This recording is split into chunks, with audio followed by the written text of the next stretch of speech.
Is to buy in right now, or what would be some of the good areas where homes are selling? Well, here in Houston, there's a lot of opportunities out there from my perspective. The builders have a little bit of excess inventory because of the foreclosures that have hit the marketplace. The builders have them priced very, very competitive. And a lot of people don't realize a lot of the builders are selling their close to no profit at all on the houses today as a result of this little bit of excess inventory, making it an excellent buying opportunity.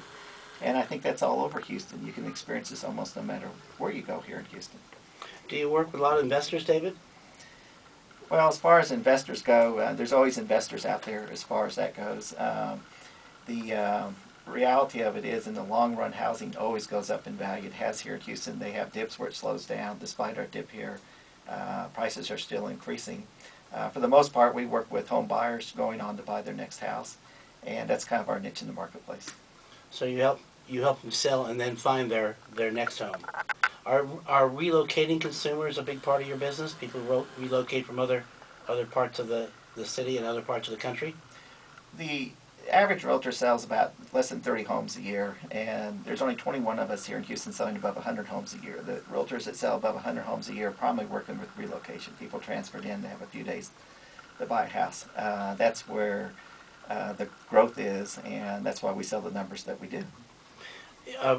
Internet has been very important in the marketing of your homes.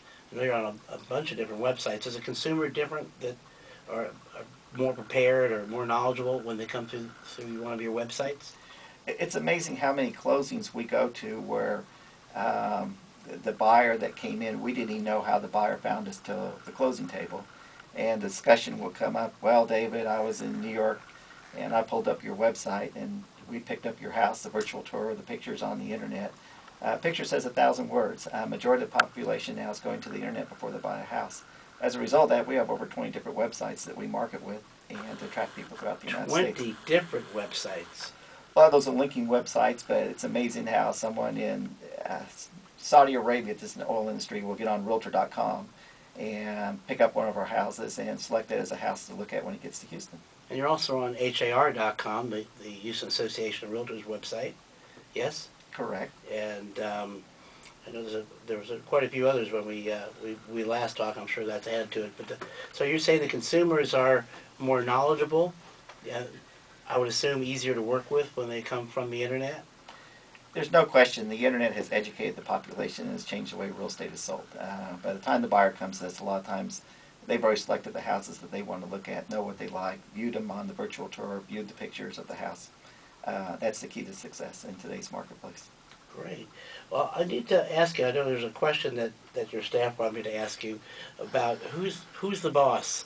And with all the transactions you do a year, over 600, again, if I understand that correctly, that who really makes the decision on which home they purchase? Is it the husband or the wife? Well, see, Steve, I can always tell who's the boss when I show homes. That's because the boss sits in the front seat. Well, 80% of the time, it's the ladies. And if she doesn't sit in the front seat, I get a crick in my neck talking to her in the back seat. She just makes the guy sit up front. But you see, in my house, Steve, things are a little bit different. Because when it comes to major decisions, I make all the major decisions. When it comes to, should we declare war on another country, how do we cure AIDS, how do we solve the global warming issues, I decide that. When it comes to minor issues like buying a car, buying a house, I let my wife do all those. And Lauren is an amazing part of your business and very, very supportive of you. I wish she could have come with us today. We're very close to wrapping up this particular segment of the show. Been talking to David Flory with the Remax Professional Group and David Flory team, assisted by 27 amazing people on his team. They're great folks, including his wife, Lauren. And please make sure that we give the listeners your website and your email and how someone would contact you. DavidFlory.com.